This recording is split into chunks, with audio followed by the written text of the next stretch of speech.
تیری بات بن گئی ہے، تیری بات کرتے کرتے۔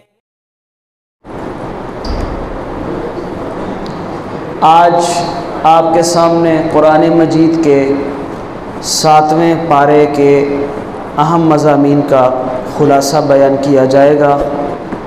اللہ رب العزت سے التجا ہے کہ ہمیں حق بات کہنے سننے کی توفیق عطا فرمائے، اس کے بعد ہم سب کو اس پر عمل کرنے والا بنا دیں۔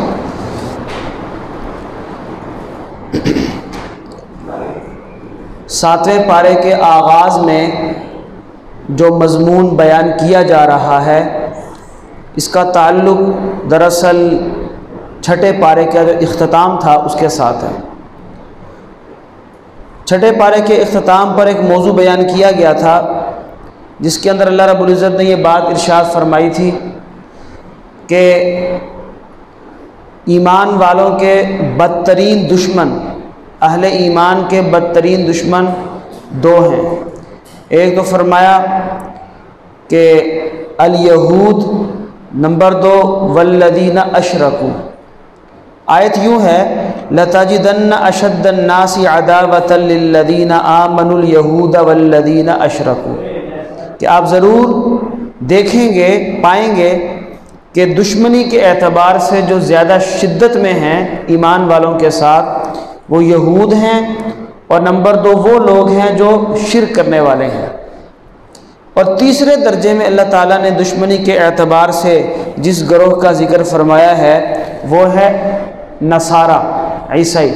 فرمایا یہ بھی اہل ایمان کے دشمن ہیں، لیکن دشمنی میں اتنی شدت ان کی نہیں ہے جتنی یہود اور مشرکین کی ہے۔ یہ ان عیسائیوں کی بات ہو رہی ہے جو صحیح معنوں میں اپنی عیسائی تعلیمات کو مانتے تھے، اس کو تسلیم کرتے تھے۔ آج کل کے جو عیسائی ہیں، جو اہل کتاب ہیں، یہ ان کی بات نہیں ہے۔ آج کل تو وہ بھی اسلام دشمنی میں اور مسلمان دشمنی میں حد سے تجاوز کیے ہوئے ہیں۔ تو یہ ذکر اللہ نے ان کا فرمایا ہے جو صحیح نصارہ ہیں۔ اسی تسلسل کو جاری رکھتے ہوئے 7ویں پارے کے آغاز میں اللہ تعالیٰ نے نصارہ کے ایک گروہ کے بارے میں فرمایا ہے کہ جب یہ قرآن کریم کو سنتے ہیں تو قرآن کریم کو سن کر ان کی آنکھوں سے آنسو چھلک پڑتے ہیں اور زار و قطار روتے ہیں۔ قرآن مجید کو سن کر زار و قطار روتے ہیں نصارہ، عیسائی۔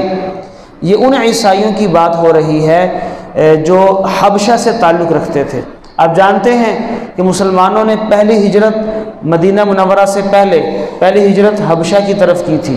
تو وہاں کے عیسائیوں نے جب مسلمانوں کی زبانی اللہ تعالیٰ کا کلام قرآن مجید سنا، تلاوت سنی، تو اتنے متاثر ہوئے کہ زار و قطار رونے لگے۔ اللہ نے ان کے بارے میں فرمایا کہ وَإِذَا سَمِعُوا مَا أُنزِلَ إِلَى الرَّسُولِ تَرَىٰ أَعْيُنَهُمْ تَفِيضُ مِنَ الدَّمْعِ مِمَّا عَرَفُوا مِنَ الْحَقِّ، کہ جب انہوں نے اللہ رب العزت کی طرف سے ان کے رسول پر نازل کیا جانے والا کلام سنا تو ان کی آنکھیں، ان کی صورتحال یہ تھی کہ وہ آنسوؤں سے چھلک رہی تھی۔ اور وجہ کیا تھی کہ مما عرفوا من الحق، انہوں نے حق کو پہچان لیا۔ اللہ فرماتے ہیں یقولون ربنا آمنا، اور ساتھ ہی ساتھ وہ سنتے تھے اور یہ کہتے تھے ربنا آمنا، اے ہمارے رب ہم ایمان لائے، فاکتبنا مع الشاہدین، ہمارا شمار بھی آپ ان لوگوں میں فرما لیں جو آپ کے اس سچے پیغام کی گواہی دینے والے ہیں۔ اس کے بعد اللہ رب العزت نے 7ویں پارے کے دوسرے رکوع کے آغاز میں ایک اصول بتایا ہے۔ فرمایا یا ایھا الذین آمنوا لا تحرموا طیبات ما احل اللہ لکم، کہ حلال اور حرام قرار دینا کہ یہ حلال ہے یہ حرام ہے، اس کا اختیار تمہارے پاس نہیں ہے۔ اس کا اختیار کس کے پاس ہے؟ اللہ کے پاس۔ اور جسے اللہ تعالیٰ نے حلال قرار دے دیا، ان حلال کردہ چیزوں کو تم اپنی مرضی سے خود پر حرام نہیں کر سکتے۔ یا ایھا الذین آمنوا لا تحرموا، حرام مت کرو ما احل اللہ لکم، جو اللہ نے تمہارے لیے حلال کی ہے۔ اور دوسرا اصول یہ بتایا کہ وَكُلُوا مِمَّا رَزَقَكُمُ اللَّهُ حَلَالًا طَيِّبًا، حلال اور پاکیزہ چیزیں جو اللہ رب العزت نے تمہیں دی ہیں انہیں کھایا کرو، اور ساتھ ہی ساتھ وَاتَّقُوا اللَّهَ، اللہ سے ڈرتے رہو۔ دوسرے پارے کے اندر ایک بڑا اہم مسئلہ ہے قسم کے حوالے سے۔ آپ جانتے ہیں کہ ہماری عام گفتگو میں ایک رواج بن چکا ہے، ایک تکیہ کلام کے طور پہ ہم قسمیں کھاتے ہیں، بات بات پہ قسم کھانا کوئی اچھی بات تو نہیں ہے، لیکن یہاں ان آیات میں اللہ رب العزت نے قسم اور قسم کے کفارے کا ذکر کیا ہے، اور ساتھ ہی ساتھ قسم کی ایک ایسی صورت کا ذکر فرمایا کہ اس صورت میں اگر انسان قسم کھائے تو اس پر کفارہ نہیں ہوگا۔ ویسے تو قسم توڑنے کا کفارہ ہے، تو یہ سمجھ لیں کہ کس میں کفارہ نہیں ہے اور کس میں کفارہ ہے۔ تو قسم، ایسی قسم، ایک تو جیسے ہماری عادت ہے کہ تکیہ کلام کے طور پہ بات بات پہ ویسے ہی نہ قسم کھانے کی نیت ہوتی ہے نہ کوئی ارادہ ہوتا ہے، ویسے ہی قسم کھاتے، تو یہ کوئی اچھی بات نہیں ہے اور اس پر کوئی کفارہ بھی نہیں ہے، لیکن اچھی بات نہیں ہے، بات بات پہ قسم کھانا مناسب نہیں ہے، بلکہ زیادہ قسم کھانے والا وہ گویا جھوٹا ہونے کی علامت ہوتی ہے۔ یا ایک آدمی قسم کھاتا ہے کسی ایسے کام کے بارے میں کہ جی میں فلاں کام ہوا ہے، یا کسی کام کے بارے میں قسم کھاتا کہ فلاں کام نہیں ہوا، لیکن اسے پتہ نہیں ہے، حقیقت کا اسے پتہ نہیں ہے، اپنے گمان میں وہ سچی قسم کھا رہا ہے، لیکن اسے پتہ نہیں ہے کہ حقیقت کچھ اور ہے، چونکہ اس کو علم نہیں ہے، لہٰذا اب یہ قسم ہے تو اس کی غلط، کیونکہ حقیقت تو اس کے برعکس ہے، چونکہ اسے معلوم ہی نہیں ہے، یہ اپنے گمان میں سچی قسم کھا رہا ہے کسی کام کے ہونے یا نہ ہونے کے بارے میں، ہونے کی قسم کھا رہا ہے حالانکہ وہ نہیں ہوا، یہ کسی کام کے نہ ہونے کی قسم کھا رہا ہے حالانکہ وہ ہو چکا ہے، تو چونکہ اس کو علم نہیں ہے لہٰذا ایسی قسم پر کوئی کفارہ۔ اب کفارہ کون سی قسم پر ہے؟ وہ قسم ہے کہ آدمی کسی کام کے آئندہ، فیوچر، مستقبل میں کسی کام کے کرنے یا نہ کرنے کی قسم کھائے کہ فلاں کام میں کروں گا لیکن وہ اسے نہیں کرتا، یہ کوئی کام ایسا ہے جو میں نہیں کروں گا لیکن بعد میں اسے کر لیتا ہے، تو چونکہ اس نے اپنی قسم پوری نہیں کی، کرنا تھا نہیں کیا، یا نہیں کرنا تھا اور کر لیا، تو قسم چونکہ توڑ دی ہے، لہٰذا اس صورت میں اس کے ذمے کفارہ ہوگا قسم توڑنے کا۔ اور قسم توڑنے کا کفارہ کیا ہے؟ اللہ تعالیٰ نے ان آیات میں بیان فرمایا کہ فَكَفَّارَتُهُ إِطْعَامُ عَشَرَةِ مَسَاكِينَ، 10 بھوکے لوگوں کو، مسکین غریب، ان کو کھانا کھلا دے۔ یا دوسری صورت یہ ہے کہ او کسوتہم، 10 مفلس اور غریب لوگوں کو کپڑا، لباس خرید کر دے دے جس سے ان کا تن ڈھانپا جائے۔ یا نمبر 3 او تحریر رقبہ، یا ایک غلام آزاد کر دے۔ یہاں پر کنفیوژن سے بچنے کے لیے کہ ہم کنفیوز نہ ہو جائیں، ذرا سمجھیے، 3 باتیں بتائی ہیں، یا 10 بھوکوں کو کھانا کھلانا 2 ٹائم کا ہوگا، صبح اور شام، ایک دن کا صبح اور شام، 10 لوگوں کو ایک ہی دن میں صبح شام کھلا دے، یا ایک ہی بندے کو صبح شام کا 10 دن تک کھلا دے، تو ایک ہی بات ہے، یا یہ کر لے، یا انہیں 10 لوگوں کو کپڑا دے دے، یا ایک غلام آزاد کرے۔ فَمَن لَّمْ يَجِدْ، جس کے پاس ان تینوں کاموں کی گنجائش نہیں ہے، تینوں کیٹیگری میں سے کسی ایک کیٹیگری میں بھی وہ فال نہیں کر رہا، کسی ایک کی بھی گنجائش نہیں ہے، جب تینوں ہی اس کے لیے پاسبل نہیں، تو پھر چوتھی صورت بیان فرمائی فَصِيَامُ ثَلَاثَةِ أَيَّامٍ، کہ 3 روزے رکھے گا۔ پھر کیا کرے گا؟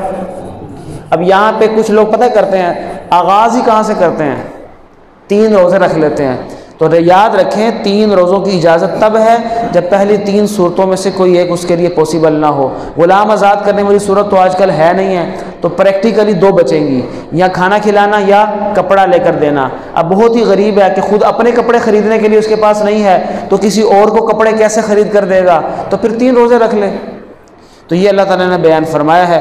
اس کے بعد اسی رکوع کے اندر اللہ تعالیٰ نے بڑا اہم حکم، جس کا ہم پہلے ذکر کر چکے ہیں، شراب کے بارے میں فرمایا یا ایھا الذین آمنو، اے ایمان والو، انما الخمر، شراب، والمیسر، جوا، والانصاب، بت، والازلام، اور قسمت آزمانے کے جو تیر اس دور میں انہوں نے بنایا ہوا تھا سسٹم، ایک جسے آج کل ہم لاٹری سسٹم کہہ لیں، ایک قسم کی یہ اس دور کی لاٹری تھی، اس میں قسمت آزماتے تھے۔ فرمایا یہ چاروں کے چاروں کام رجسن، گندگی ہیں، ناپاکی ہیں، من عمل الشیطان، یہ شیطانی عمل ہے، فاجتنبوہ، اس سے بچو، لعلکم تفلحون، تاکہ تم کامیاب ہو جاؤ۔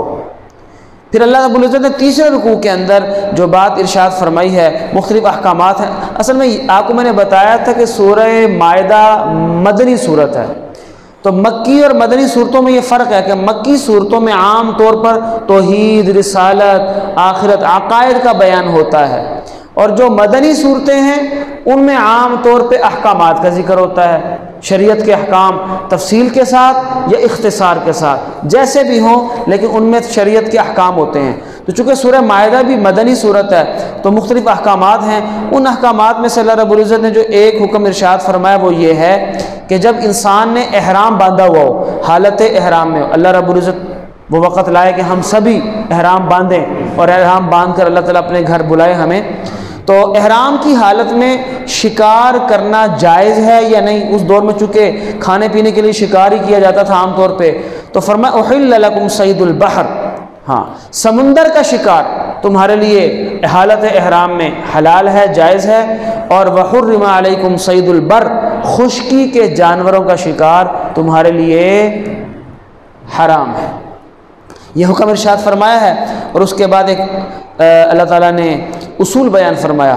دیکھیں انسان کو حلال اور حرام میں عام طور پہ اٹریکشن کس کی طرف ہوتی ہے؟ حرام کی طرف، کیونکہ وہ شیطان اسے خوبصورت بنا کر دکھاتا ہے۔ اللہ تعالیٰ نے فرمایا اے میرے محبوب صلی اللہ علیہ وسلم، قل، آپ انہیں فرما دیجئے، لا یستوی الخبیث والطیب، ناپاک اور پاک، گندا اور اچھا، یہ دونوں برابر نہیں ہو سکتے۔ وَلَوْ أَعْجَبَكَ كَثْرَةُ الْخَبِيثِ، چاہے تمہیں ناپاک چیز کی کثرت کتنی ہی اچھی لگے، گندی چیز، ناپاک چیز تمہیں دکھنے میں اچھی لگ رہی ہے یا زیادہ ہے، بہت زیادہ ہے۔ دیکھو سود اور زکوٰۃ میں فرق کیا ہے؟ زکوٰۃ میں پلے سے جاتا ہے، دینا پڑتا ہے، اور سود میں آتا ہے، تو بظاہر سود اچھا لگتا ہے کیونکہ اس میں تو آ رہا ہے، تو فرمایا جو آنے والی چیز ہے وہ زیادہ ہوگی، اٹریکشن ہوگی۔ تو خبیث اور طیب، پاک اور ناپاک میں سے ناپاک جتنا ہی زیادہ کیوں نہ ہو، پھر بھی فرمایا کہ وہ برابر نہیں ہو سکتا ہے۔ ساتھ ہی ساتھ اللہ رب العزت نے اس چوتھے رکوع کے آغاز میں فرمایا ہے یا ایھا الذین آمنوا لا تسألوا عن اشیاء، بہت زیادہ سوال کرنے سے منع کیا گیا ہے، بہت زیادہ سوال کرنے سے۔ اب بہت زیادہ سوال کرنے کا مجھے خود بھی بارہا اس کا اتفاق ہوا کہ ایک صاحب نے مسئلہ پوچھا، مسئلہ بتا دیا، تو اس میں سے نا بال کی کھال اتارتے ہوئے ایک چیز اور نکالی، چلو جی وہ بھی بتا دی، اچھا اگر ایسے ہو جائے تو پھر کیا ہوگا، وہ بھی پوچھ لیا۔ اب بال کی کھال اتارتے ہوئے پوچھتے چلے جا رہے ہیں۔ اللہ تعالیٰ فرماتے ہیں اے ایمان والو بہت زیادہ سوال نہ کیا کرو۔ اور چونکہ جب یہ آیت نازل ہوئی تب تو قرآن مجید نازل ہو رہا تھا، تو اللہ فرماتے ہیں کہ بہت زیادہ سوال کرو گے نا، تو چونکہ وحی کا سلسلہ ابھی ختم نہیں ہوا، وحی چل رہی ہے، تو تمہارے سوالوں کا جب جواب تمہیں ملے گا نا، تو جو سوال کرتے جاؤ گے ساتھ ہی ساتھ تو مصیبت میں۔ تو آپ میں سے جو حضرات درس قرآن پاک میں شرکت فرماتے ہیں، یاد ہوگا ہم نے بنی اسرائیل کا واقعہ بھی پڑھا تھا پہلے پارے میں، کو گائے کے بارے میں اللہ نے فرمایا گائے ذبح کر لو، تو چپ کر کے کوئی بھی گائے لے کر ذبح کر لیتے تو حکم پورا ہو جاتا، لیکن انہوں نے سوال کیے گائے کا رنگ کیسا ہو جی، بوڑھی ہو یا جوان ہو، پالتو گائے ہو گھر میں یا جو کھیتوں میں ہل چلانے کے لیے آتی ہو، استعمال ہوتی وہ ہو، کیسی ہو، تو جو سوال کرتے گئے تو کنڈیشنز بڑھتی گئیں، اور آخر میں انجام یہ ہوا کہ اب جو کنڈیشنز لگ گئی تھی ویسی شرائط کے ساتھ گائے تلاش کرنا ہی مشکل ہو گیا۔ کیوں؟ سوال زیادہ کیے تو مصیبت میں پڑتے گئے۔ اللہ رب العزت کا جب حکم آ جائے تو ایک ایمان والے شخص کی نشانی یہ ہے کہ اس پر عمل کرے۔ تو یہی اللہ تعالیٰ نے فرمایا کہ بہت زیادہ سوال نہیں کرنے چاہیے۔ حج کے بارے میں نا صحابہ کرام میں سے کسی نے پوچھا یا رسول اللہ حج صرف اس سال ہی فرض ہے یا ہر سال فرض ہے؟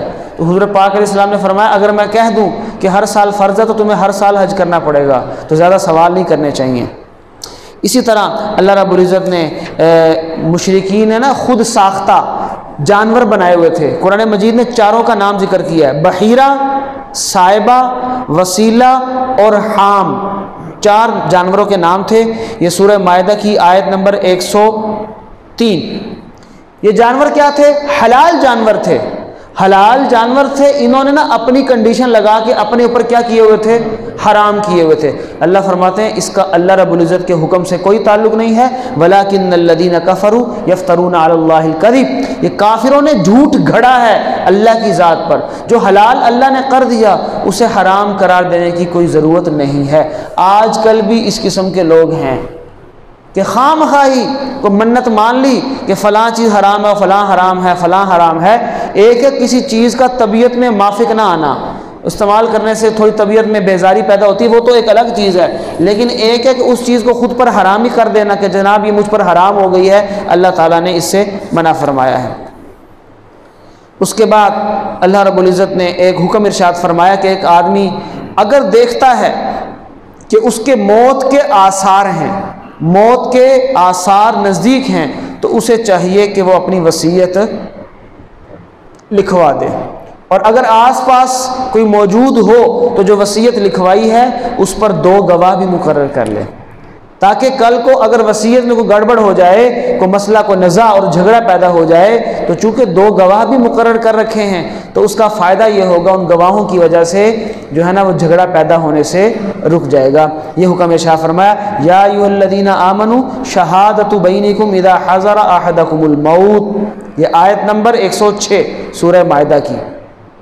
اس کے بعد اللہ رب العزت نے سورہ مائدہ کے اختتام پر حضرت عیسیٰ علیہ السلام کا ذکر فرمایا ہے. اور بات بڑی توجہ سے سننے کی ہے کہ قیامت کے دن اللہ تعالیٰ فرمائیں گے حضرت عیسیٰ علیہ السلام سے کہ اے میرے عیسیٰ، اے میرے پیغمبر، آپ بتائیے کہ آپ نے لوگوں سے کہا تھا کہ مجھے خدا بنا لو. اَأَنْتَ قُلْتَ لِلنَّاسِ اتَّخِذُونِي وَأُمِّيَ إِلَٰهَيْنِ مِن دُونِ اللَّهِ. اے عیسیٰ ابن مریم، آپ نے لوگوں سے کہا تھا کہ مجھے اور میری والدہ حضرت مریم کو خدا بنا لو. حضرت عیسیٰ علیہ السلام عرض کریں گے کہ اے میرے رب، سبحانک، آپ کی ذات پاک ہے، ما یکون لی ان اقول ما لیس لی بحق، جس بات کے کہنے کا مجھے اختیار ہی نہیں وہ بات میں کیوں کہوں؟ میں نے انہیں نہیں کہا تھا. ان کنت قلتہ، اگر میں نے کہا ہے تو میرے رب آپ جانتے ہیں. تعلم ما فی نفسی، جو میرے دل میں ہے آپ جانتے ہیں. ولا اعلم ما فی نفسک، اور اے اللہ جو آپ کا ارادہ، آپ کا علم ہے، میں نہیں جانتا. یہ کون کہیں گے جی؟ حضرت عیسیٰ علیہ السلام. پھر وہ یہ بھی کہیں گے کہ ما قلت لهم الا ما امرتنی به، میں نے تو انہیں یہ کہا تھا کہ ان اعبدوا اللہ. آج کے اہل کتاب اگر کسی سے بات ہو جائے کسی عیسائی سے تو محبت پیار سے اسے قرآن مجید کی آیت بتائیں کہ ہمارے رب نے قرآن مجید میں حضرت عیسیٰ علیہ السلام کے بارے میں یہ فرمایا ہے کہ وہ کہیں گے کہ میں نے تو ان سے کہا تھا ان اعبدوا اللہ ربی و ربکم، کہ میرے رب اور تمہارے رب یعنی اللہ کی عبادت کرو. اور پھر عیسیٰ علیہ السلام یہ بھی کہیں گے کہ اے میرے رب ان تعذبہم فانہم عبادک، اگر آپ عذاب دیتے ہیں ان کو تو آپ کا اختیار ہے، آپ ان کو عذاب دیں، پکڑ لیں.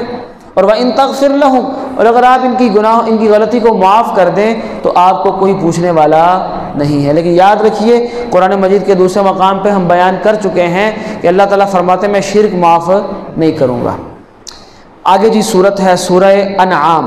سورۃ الانعام قرآن مجید کی یہ مکی صورت ہے. اور آپ یاد رکھیے مکی صورتوں میں عام طور پہ 3 مضمون بیان ہوتے ہیں. یہ بات یاد رکھیے گا.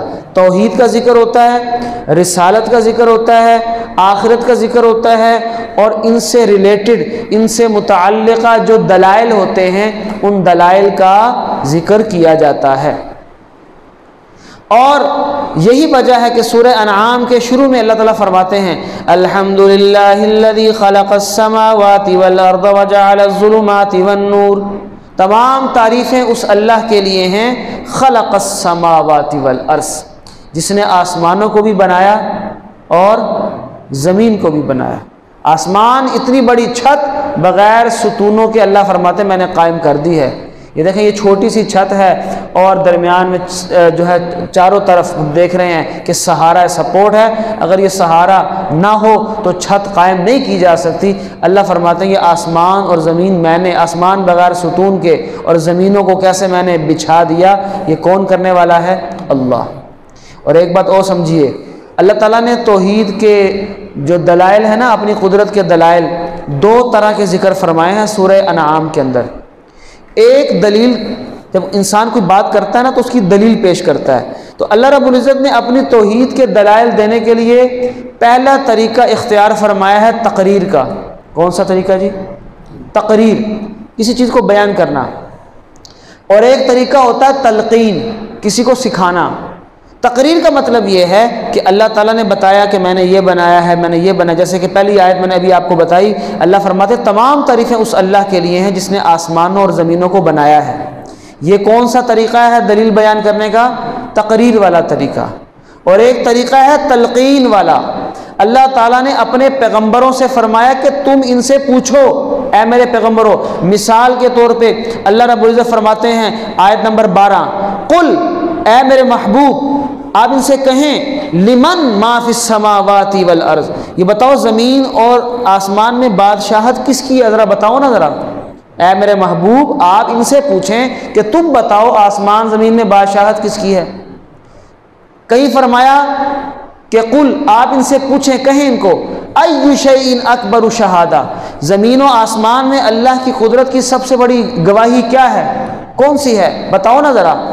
تو قل اللہ، آپ فرما دیں اللہ کی سب سے بڑی گواہی ہے. تو یہ کون سا طریقہ ہے؟ تلقین والا، کہ خود سکھایا ہے کہ آپ ان سے یوں کہیں. دونوں صورتوں میں اللہ رب العزت کی توحید کے اور حضور پاک علیہ السلام کی رسالت کے اور دیگر تمام انبیاء کی رسالت کے اور آخرت کے وہ دلائل بیان کیے کہ کوئی کافر بھی اگر انہیں غور سے دیکھے سمجھے تو جھٹلا نہیں سکتا. اس کے بعد یہ پوری صورت کے اکثر حصے میں دلائل کا ذکر ہے. میں مقصود جو آگے آ رہا ہے اس کی طرف چلتا ہوں. اللہ رب العزت نے اس سلسلے میں پھر انبیاء علیہ الصلاۃ کا ذکر فرمایا، خاص طور پہ حضرت ابراہیم علیہ السلام کا. یہ میرے سامنے 7ویں پارے کا اب تقریباً تیسرا حصہ تکمیل کے قریب ہے. یہاں اللہ رب العزت نے حضرت ابراہیم علیہ السلام کا ذکر فرمایا. ویسے اللہ نے اور انبیاء کا ذکر بھی کیا ہے، تقریباً 18 کے قریب انبیاء. وَتِلْكَ حُجَّتُنَا آتَيْنَاهَا إِبْرَاهِيمَ عَلَىٰ قَوْمِ نَرْفَعُ دَرَجَاتٍ مَّن نَّشَاءُ. 16ویں رکوع کے اندر اللہ تعالیٰ نے تقریباً 18 نبیوں کا ذکر کیا ہے. ویسے تو اللہ تعالیٰ نے 1,24,000 کم و بیش انبیاء بھیجے. قرآن مجید میں سب کا ذکر نہیں ہے، ذکر جو نام لے لے کر کیا تقریباً اس موقع پر 18 ہیں. اچھا، ابراہیم علیہ السلام کا خاص طور پر ذکر کیا اور فرمایا کہ ابراہیم علیہ السلام نے جس ماحول میں دعوت دی، دعوت توحید دی، وہ خالص شرک والا ماحول تھا. حتیٰ کہ ان کے اپنے والد کیا تھے؟ نمرود کے پیروکار تھے. تو باپ کے سامنے یہ بات بیان کرنا بڑی جرت کی بات تھی. اور خاص طور پر انہوں نے اس ماحول میں اللہ کی توحید کا اعلان بھی کیا، ساتھ ہی ساتھ سورج، چاند، ستارے اور بت، ان سب سے بیزاری کا اظہار کرتے ہوئے اللہ رب العزت کے بارے میں فرمایا کہ میں خالصتاً اسی کی پیروی کرنے والا ہوں. قرآن مجید میں اس کا ذکر کیسے ہے؟ فرمایا فلما جن علیہ اللیل رآ کوکبا. ابراہیم علیہ السلام نے جب رات کے وقت ستارے دیکھے نا تو ستاروں کو دیکھ کر کہا قال ھذا ربی، یہ رب ہو سکتے ہیں. ستارے چمکتے ہیں نا، یہ رب ہو سکتے ہیں. لیکن فلما افلا، جب دیکھا کہ ستارے تو چھپ گئے بعد میں، تو قال لا احب الآفلین، فرمایا جو چھپ جائے وہ رب. اچھا، فلما رأى القمر بازغا، چاند کو دیکھا، یہ تو ستاروں سے زیادہ روشن ہے، لیکن جب چاند کو بھی دیکھا کہ سورج آتے ساتھ ہی چاند بھی منہ چھپا کے بیٹھ گیا، فرمایا یہ بھی نہیں ہو سکتا. فلما رأى الشمس بازغة، صبح جب سورج کو دیکھا تو فرمایا کہ ہاں یہ سورج، اس کے آگے ستارے بھی مان پڑ گئے اور چاند بھی، تو یہ رب ہو سکتا ہے. لیکن شام کو دیکھا کہ سورج بھی غروب ہو گیا تو فرمایا یہ بھی رب نہیں ہے. لہٰذا انی وجہت وجہی للذی فطر السماوات والارض حنیفا وما انا من المشرکین. بڑی مشہور و معروف یہ دعا بھی ہے، نماز شروع کرتے ہوئے ہم آپ طور پر پڑھتے بھی ہیں تو ابراہیم علیہ السلام نے کہا کہ ان سب سے توجہ ہٹا کر میں متوجہ ہوتا ہوں کس کی طرف؟ اس رب کی طرف، اللہ کی طرف جس نے ان سب کو پیدا کیا ہے، سورج کو بھی، چاند کو بھی اور ستاروں کو بھی۔ اور یہ بت جن کو تم اپنے ہاتھوں سے بناتے ہو، یہ بھی بڑا رب کیسے ہو سکتے ہیں؟ جو بنا ہوا ہو وہ رب نہیں ہو سکتا، جو خود بنا ہوا ہو وہ رب نہیں ہو سکتا۔ اس کے بعد اللہ رب العزت نے اخیر کے 3-4 رکوع کے اندر اپنی قدرت کی وضاحت، اپنی قدرت کے دلائل ذکر کیے ہیں۔ مثال کے طور پہ فرمایا ان اللہ فالق الحب والنوا، بے شک اللہ رب العزت بیج کو اور گٹھلی کو، دانے کو پھاڑتے ہیں۔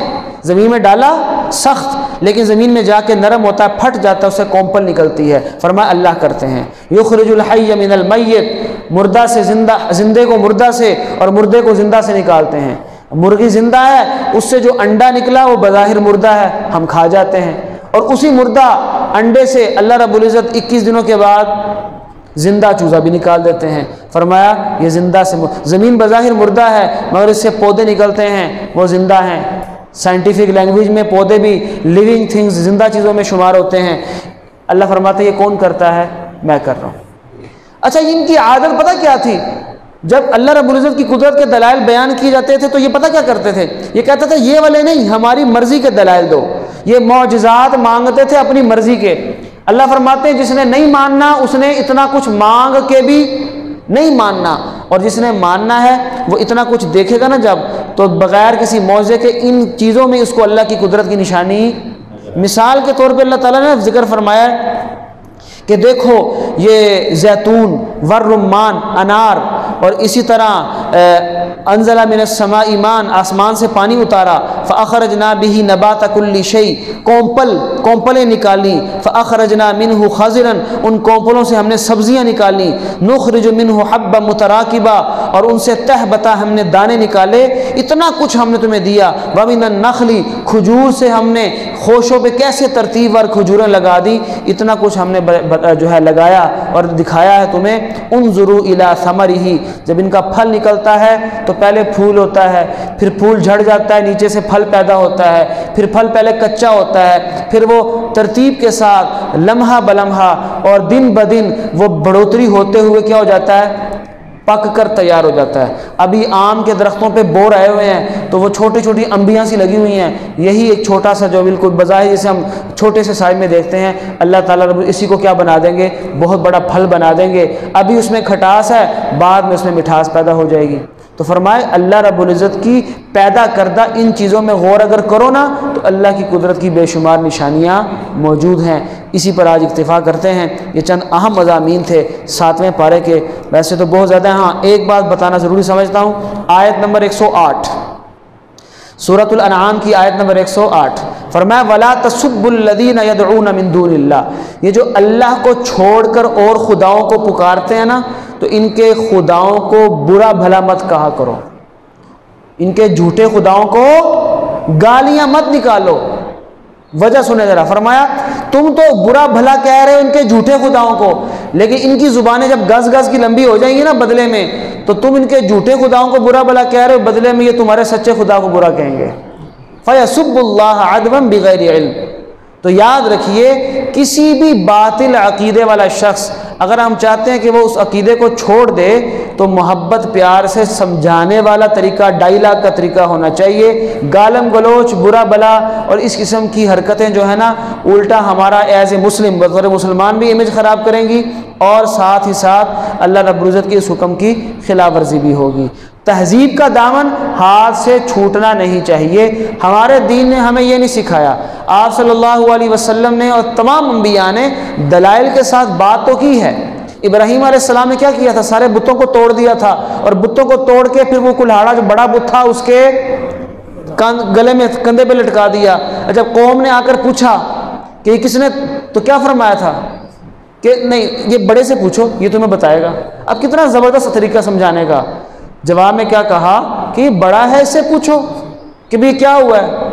تو گویا سانپ بھی مر گیا لاٹھی بھی نہ ٹوٹی، جواب بھی دے دیا، سمجھا بھی دیا، بات ان کو سمجھ آ بھی گئی، بولا کہ بات ہٹ درمی کا مظاہرہ کیا۔ اسی طرح حضور پاک علیہ الصلاۃ والسلام کی جو دعوت ہے، اس دعوت میں یہ بات نہیں ہے کہ ہم کفار کے غیر مسلم جو مشرکین ہیں جو جھوٹے خداؤں کو پکارتے ہیں، ان کے خداؤں کو برا بھلا اگر کہیں گے نا پھر وہ کبھی بھی ہماری بات نہیں سنیں گے۔ اگر ہم چاہتے ہیں ہماری دعوت کو وہ سنیں تو پھر ان کے خداؤں کو برا بھلا مت، اس کا مطلب یہ بھی نہیں ہے کہ برا بھلا نہیں کہنا یعنی ان کو اچھا کہنا شروع کر دو، یہ مطلب نہیں ہے کہ ہم ان کو اچھا کہنا شروع کر دیں، مطلب یہ ہے کہ برا نہ کہیں، بس دلیل کے ساتھ بات کریں اور ایسے انداز اختیار کریں جس سے ان کو بات سمجھ آ جائے واقعتاً کہ ہم جن کی پیروی کر رہے ہیں وہ سچے، جیسے اللہ تعالیٰ نے فرمایا آسمان کس نے بنایا، زمین کس نے بنائی، اب اس کے جواب میں وہ کہہ سکتے تھے کہ یہ ہمارے خداؤں نے بنایا، فرمایا ایسے تو ہے ہی نہیں ہے۔ اللہ تعالیٰ نے وہ دلائل بیان کیے جس کا توڑ ان کے پاس نہیں تھا۔ اللہ رب العزت عمل کرنے کی توفیق عطا فرمائے۔ وما علینا الا البلاغ المبین۔